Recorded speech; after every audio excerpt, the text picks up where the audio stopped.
बहुत सारे अनुभव बता चुका हूं ना।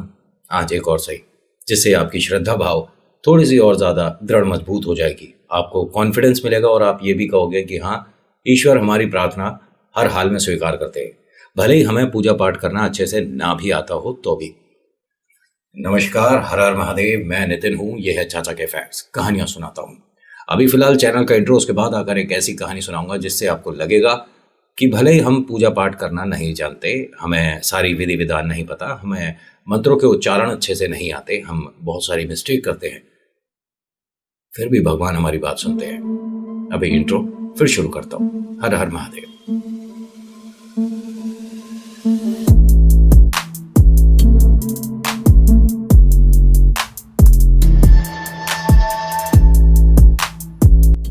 कहानी शुरू करने से पहले एक रिक्वेस्ट है। बहुत मेहनत से एक वीडियो बनता है, तो आप सब देख लीजिएगा कि आपको क्या लाइक करना है, नहीं करना है, और शेयर करिएगा अपने मित्रों के साथ। कमेंट पे लिखिएगा जय श्री श्याम, आपका नाम, आपकी जगह, कहाँ से वीडियो देख रहे हो मुझे ज़रूर बताइएगा।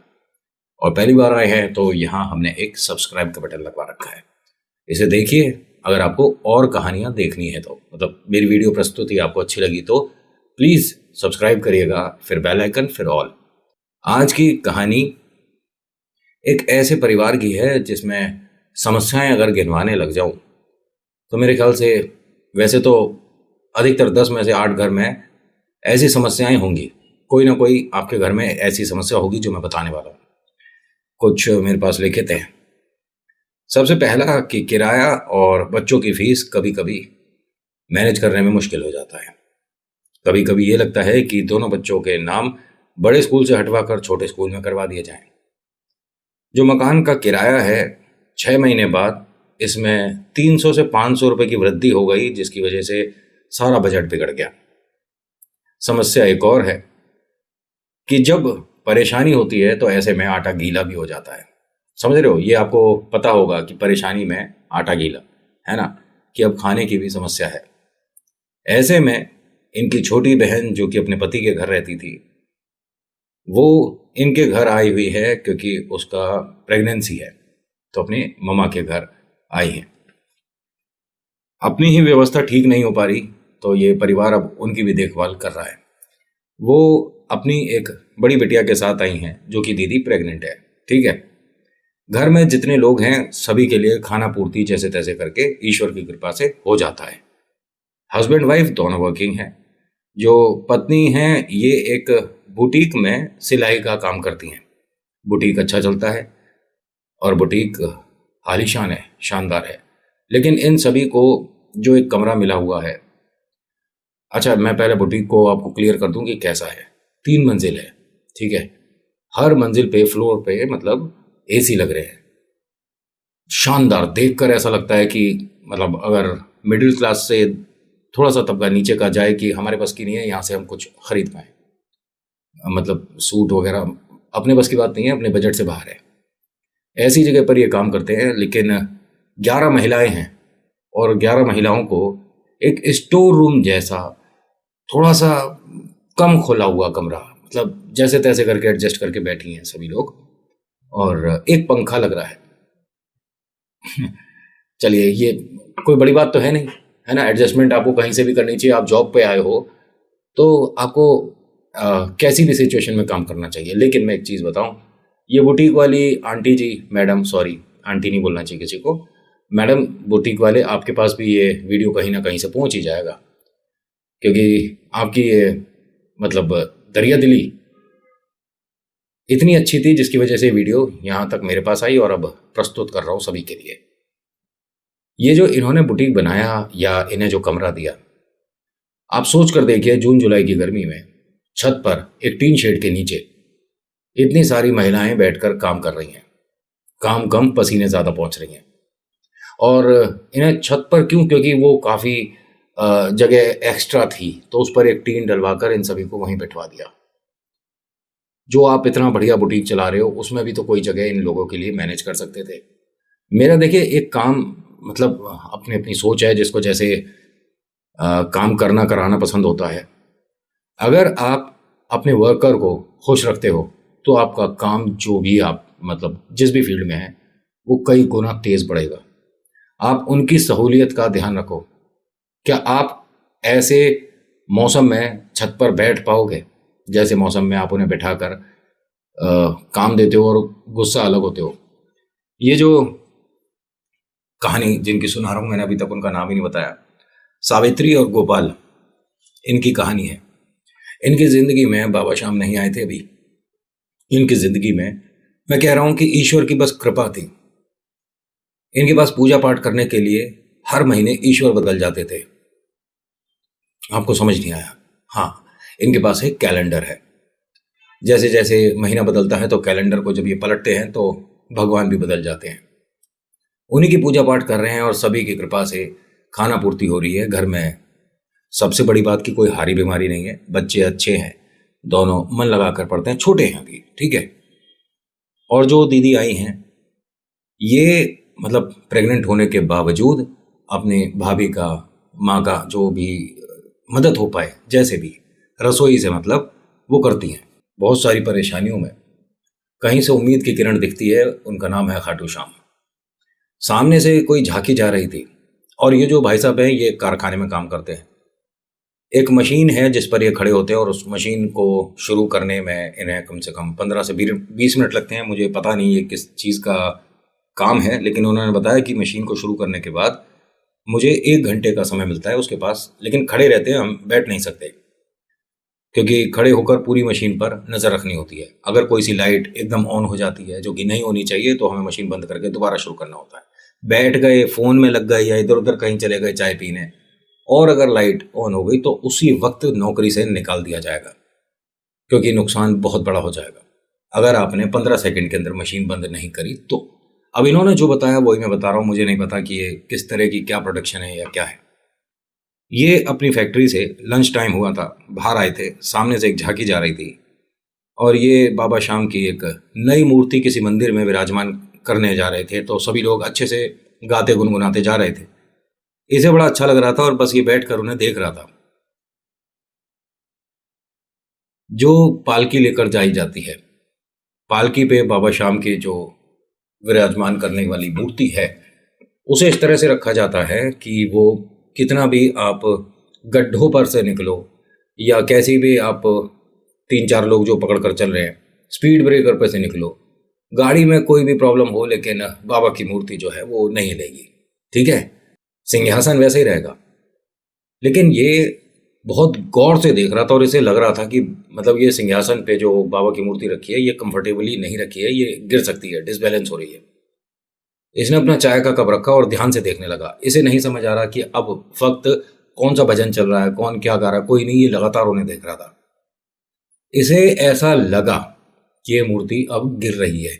इसने भागना शुरू करा और वास्तव में ये जिस तरह से पहुंचा और इसने पकड़ी, अगर नहीं पकड़ी होती तो ये खंडित हो जाती। सभी लोग एकदम चिल्लाए जैसे ही देखा ना, और इसे देखा कि इसने जमीन पर लगने से रोक दी, माथे पर लगाता है और फिर सभी को कहता है कि ये थोड़ा आप ध्यान से चलो। उन्होंने कहा भैया तूने बाबा को संभाला, बाबा पूरे संसार को संभालते हैं और तूने आज बाबा को संभाला है, तेरा वक्त बदल जाएगा, देख, बोल जय श्री श्याम। उसे पता ही नहीं है कुछ भी। उसने कहा हाँ जय श्री श्याम, वक्त बड़े लोगों के बदलते हैं जी, मेरे जैसों के नहीं। अब जब ये जाने लगा ना तभी मतलब यहाँ सेठ जी थे, अपना चश्मा कुर्ते से साफ करते करते कहते हैं कि मैं किसी के लिए सुन लेता हूँ लेकिन बाबा के लिए नहीं सुनता। क्या नाम है बेटा तेरा? उसने अपना नाम बताया। कहाँ रहता है? घर बताया। घर पे कौन कौन है? सब बताए। और एक चीज़ मैं आपको बताऊं, जो साफ सीधे सच्चे मन के होते हैं ना, वो अपने जैसा ही सामने वाले को भी मान लेते हैं कि इसके मन में भी कोई मिलावट थोड़ी ना होगी, जो पूछ रहा है उसे बता दो, इसमें क्या दिक्कत है। इसने सभी कुछ बता दिया। बताने के बाद कहता है कि बाबूजी अब सारी बातें हो गई हो तो मैं चलूं, क्योंकि अगर मैं देर से पहुंचा तो कारखाने से मुझे निकाल दिया जाएगा। यहाँ कब से काम कर रहा है? 3 साल हो गए। जो तेरी धर्मपत्नी है वो बुटीक पे कितने समय से काम कर रही हैं? जी काफ़ी समय हो गया। और उसके नौकरी से ही घर खर्चा चलता है और मेरे तो पैसे आए कब और गए कब पता ही नहीं चलते हैं। मेरी पत्नी बहुत मेहनत करती है, पूरे घर को उसी ने संभाल रखा है, ईश्वर उसे खूब खुश रखे। और ये जब बात कर रहे थे ना लाला जी, तो सभी से कहते हैं कि आप आगे चलो झांकी पे और मैं मंदिर पहुंचूंगा। इस जगह ये जो हो रहा है प्रोग्राम, उसमें 90% इन भाई साहब का ही है। मैं दाम दमड़ी के बारे में बात कर रहा हूँ।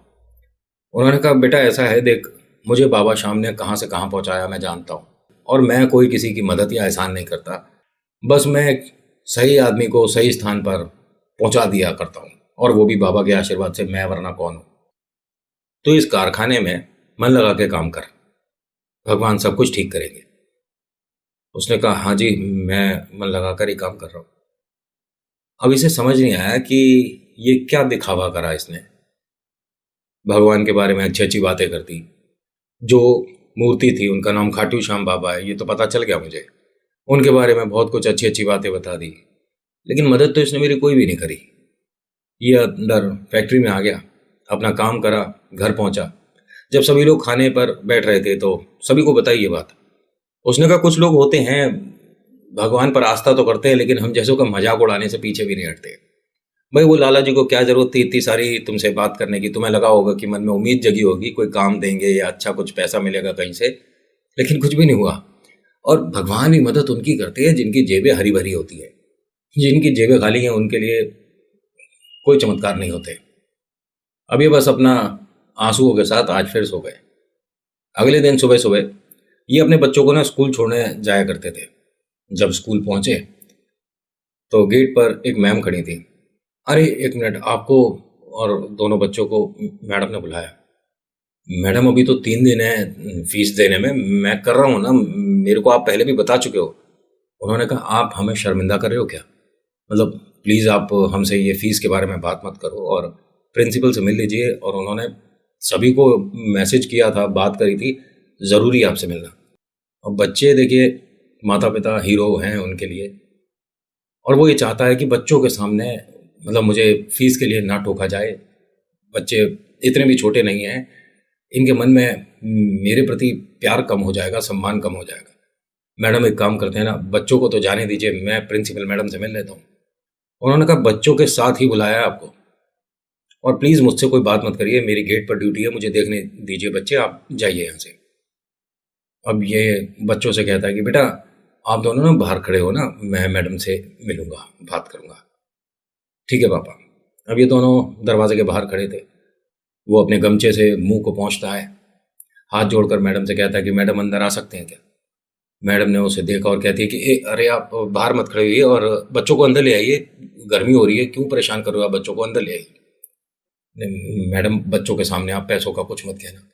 मैडम ने कहा कि आप बार बार ये बात मत करिए, हमें जो आपसे बात करनी है, हम आपका उल्टा धन्यवाद करना चाहते हैं, बच्चों को बुलाइए।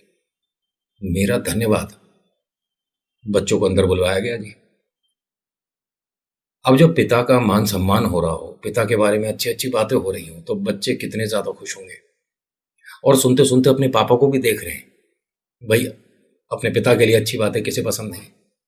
मैडम ने बच्चों से कहा कि आप दोनों बहुत लकी हो, आपके डैडी, आपके पापा बहुत ज्यादा अच्छे इंसान हैं। ये बहुत बहुत ज्यादा आप दोनों से प्यार करते हैं, और इतना ज्यादा प्यार करते हैं कि आप दोनों देखिए मन लगा के पढ़ो बच्चों, अच्छे से पढ़ो। आपकी किताबें, आपकी ड्रेस, आपके स्कूल की फीस आपके पापा ने पूरा 1 ईयर का दे दिया। मैडम क्या कह रहे हो आप? हाँ देखिए, हमने आपको जो बोला था उस बात को आप दिल पर मत लगाइएगा। देखिए हमारी भी ड्यूटी है, हमें ऊपर जवाब देना होता है। अ, आपने जिन्हें कहा है प्लीज़ उन्हें कह दीजिएगा कि अब ऐसा गलती हमसे कभी नहीं होगा। मैडम मेरे को आप समझाओगे? बच्चों आप जाओ, अभी प्रेयर का टाइम है ना, मैं भी आऊँगी थोड़ी देर में, आप जाइए फटाफट। दोनों बच्चे गए अपना। उसके बाद पता ही नहीं बच्चों को कि क्या हुआ है। उन्होंने बताया कि सुबह एक भाई साहब आए थे, आपका नाम और आपके दोनों बच्चों का नाम, जगह पूछी, कंफर्म हुआ, और हमसे गलती से ये निकल गया था कि उनका 2 दिन में 3 दिन में नाम कट जाएगा, आप उनके बारे में क्यों पूछ रहे हो? तो उन्होंने कहा कि जब तक बच्चे यहाँ पढ़ेंगे तब तक के पैसे हम ही लोग देंगे, और कभी पैसे के लिए बच्चों को टोक मत देना। और आपका 1 साल का तो वो बच्चों का फीस, बच्चों के ड्रेस, किताबें, सब कुछ। कौन भाई साहब थे? देखिए हम नाम तो उनका नहीं जानते, लेकिन आप प्लीज़, वो बड़े गुस्से में थे, आप उनसे कहिएगा कि दोबारा ऐसी गलती हमसे नहीं होगी। नहीं आप भाई साहब तो बताइए कौन थे? अरे आपके कोई मित्र होंगे, आपका कोई रिश्तेदार होगा, लेकिन वो बहुत गुस्से में थे, प्लीज़ उन्हें इसे समझ नहीं आया, बाहर आता है, पसीने पहुंचता है। दिमाग में एक बात आती है कि मेरी मदद करने वाला इतना अच्छा इंसान मेरा कोई दोस्त तो है ही नहीं, क्योंकि मैं अपने दोस्तों को जानता हूं, वक्त ज़रूरत पे सभी के घर में आटा गीला होता है। ये घर पर आता है, घर पे सारी बात बताता है। इनके माता पिता, इनकी जो बहना है, इनकी वाइफ एक ही तरफ इशारा करते हैं कि वो जो लाला जी कल मिले थे, वो तो नहीं आ गए स्कूल। तू उन्हें कैसे जानता है? उसने कहा मैं नहीं जानता, सिर्फ एक छोटी सी मुलाकात थी कुछ देर की, और इतना कोई किसी के लिए कैसे कर सकता है? पापा कहते हैं कि हो भी सकता है, मतलब जो बड़े पिताजी हैं वो कहते हैं कि हो भी सकता है, कुछ लोगों पर ऊपर वाले की ऐसी कृपा होती है कि वो दोनों हाथ से लुटाएं तो ना खत्म हो उन पे, और वो ऐसे हम जैसे लोगों की मदद करके ही और बढ़ते चले जा रहे हैं। ईश्वर जिसने भी मदद करी है उसे खूब खुश रखे, उसकी सारी परेशानियां दूर हो, दिल से दुआएं दे रहे हैं, वो बहुत खुश रहे। कुछ देर में इनके मकान मालिक आए। आने के बाद कहते हैं कि आपने हमें सीधे सीधे बता दिया होता, लेकिन इस तरह से नहीं होता, हमें वो सुबह सुबह आके डांट के गए हैं। कौन आ गया आपके घर? कौन डांट रहा है आपको? अरे वो जो लाला जी आए हैं ना, आपके बड़े भाई, और बड़े गुस्से में थे, लेकिन ऐसा मत करिएगा, और ये आपने जो जमा करे थे पैसे, ये मैं आपको वापस दे रहा हूँ। तो अब देखिए, हम आपका मकान अभी खाली नहीं कर सकते, अभी बच्चों के कुछ दिन में एग्ज़ाम शुरू हो जाएंगे, हमें थोड़ा मौका दीजिए, मेरी बहन आई हुई है, उसकी डिलीवरी है अगले महीने। उसने कहा हाँ, मैं आपके पैसे आपको वापस दे रहा हूँ, आपका 3 साल का किराया दे गए आपके बड़े भैया। मेरा 3 साल का किराया कौन दे गया? मुझे नहीं पता, बस चलते हुए उन्होंने कुछ जय श्री श्याम बोला था। अब तो पक्का हो गया कि भाई साहब ये वही लाला जी हैं जो मदद करते जा रहे हैं। इसने वहां जाके पता करा अपनी फैक्ट्री के पास, वो जो रैली निकल रही थी, कहाँ से निकल रही थी, कहाँ से आई थी, कुछ नहीं पता चल रहा। अब सोच कर देखिएगा, अगर बाई चांस आपके घर के आसपास कोई मंदिर में मूर्ति की स्थापना है, पैदल पैदल शोभा यात्रा निकल रही है, तो 1 आध किलोमीटर के अंदर ही तो होगा मंदिर। इन्होंने अपने घर के आसपास तमाम 10-15 किलोमीटर का एरिया देख लिया, वहां कोई बाबा श्याम का मंदिर नहीं है। अब सबसे ढूंढता फिर रहा है कि भैया वो लाला जी कौन है, वो लाला जी कौन है। और ये तब की बात है जब ये सीसीटीवी हर जगह तो होते नहीं थे, और गरीब आदमी कहाँ तहकीकात करता फिरेगा, बस हाथ जोड़ के दुआई दे रहा है। इसे समझ नहीं आ रहा था। 1 महीने बाद, मतलब ये मानिए कि बाबा श्याम की नज़र लाला जी पर है, और लाला जी की नज़र इस परिवार पर है कि इस परिवार ने, एक सदस्य ने बाबा को खंडित होने से रोक दिया था, अब इस परिवार को कभी खंडित नहीं होने दूंगा। इनकी जो बहना है, उनकी डिलीवरी जिस जगह हुई, वहां 1 रुपया नहीं लगा। कैसे हो रहा है, क्या हो रहा है, इन्हें कुछ नहीं पता। एक चीज और बताऊं, अभी तक ये उन लाला जी से मिले नहीं है। बस एक ही बार मुलाकात हुई थी, और एक बार इनके यहाँ मिठाई का डिब्बा आया था दिवाली पर, उसमें एक चिट्ठी आई थी जो इनके छोटे छोटे बच्चों ने पढ़ी कि जो मैंने किया है, मुझे दुआएं देने की जगह बाबा के सामने हाथ जोड़कर बस जय श्री श्याम बोल देना, मैं हमेशा आपके आसपास रहूंगा। और नीचे जय श्री श्याम, अपना नाम भी नहीं लिखा इन्होंने लाला जी ने। उस दिन का दिन है, और हाँ, इन्हें गिफ्ट में लक्ष्मी गणेश और बाबा श्याम, ये 3 मूर्तियां दी थी। देखिए, और इनका भी धन्यवाद करने का तरीका देखो। एक इन्होंने अपने मंदिर की मुझे फोटो खींच के भेजी थी, उसमें लक्ष्मी गणेश जी हैं और बाबा श्याम की मूर्ति भी रखी है, और एक कागज पर लिखा हुआ है हिंदी में लाला जी। आप सोच रहे हो क्या मान सम्मान दे रहे हैं उस आदमी को, नाम तक नहीं पता जो इनकी मदद करके चला गया। और इनका ये भी कहना है कि नितिन भैया, मुझे तो वो जो लाला जी हैं कोई चमत्कारी बाबा लगते हैं। बीच में बहुत बार ऐसी समस्या आई है कि अगर वो लाला जी का हाथ हमारे ऊपर ना हो तो हम बिखर जाते, लेकिन उन्होंने हमें बाबा श्याम के नाम से कहाँ पहुंचा दिया। अब हम सक्षम हैं, और इन्होंने लिखा है कि जैसी अभी व्यवस्था चल रही है नितिन भैया, हम 3 साल में अपना 2 कमरे का एक मकान भी शायद। अरे बहुत बहुत आपको शुभकामनाएं। ईश्वर सभी को अपनी छत दे, खूब खुशियां दे, और ऐसा कोई लाला जी जरूर दे जो कि बाबा श्याम के लिए, बाबा श्याम के नाम के लिए, पूरी दुनिया की मदद के लिए सामने आ जाए। मैं आपको ना, देखिए वैसे इनका अनुभव इतना ही है, और इन्होंने पहले मुझे कह दिया था, शुरुआत में लिखा था कि शायद आप शामिल ना करो कहानी हमारी, क्योंकि हमारी भगवान ने नहीं किसी इंसान ने मदद करी है जो कि भगवान पर बहुत आस्था रखता है। तो ऐसी मैंने आज तक नहीं सुनाई थी, तो इनको ऐसा लग रहा था। देखिए, आप मन से ये बात हटा दो, मैं आपका अनुभव सुनाने में देरी जरूर कर सकता हूँ कि आपने मुझे 10 दिन पहले भेजा और अभी तक नहीं सुनाया, बट मैं किसी की कहानी को, किसी के अनुभव को सच और झूठ में नहीं नापता। सब सच है। मैं मानता हूँ ईश्वर मदद करते हैं, दैट्स इट। अब कोई माने या ना माने, हमें किसी को साबित या प्रूफ तो करना है नहीं, ठीक है? क्योंकि जो ईश्वर को नहीं मानता, आप उसके सामने कितने भी चमत्कार परोस दो, वो ऐं करके चल देगा। तो ऐसे ऐं वालों को मैं कहानियां नहीं परोसता। जो ईश्वर में श्रद्धा रखते हैं उनके लिए नितिन हर दिन कहानी लेकर आता है। So thank you so much for watching. मेरा नाम नितिन है। मुलाकात करूंगा आपसे अगली वीडियो में। हर हर महादेव, जय भोलेनाथ। धन्यवाद।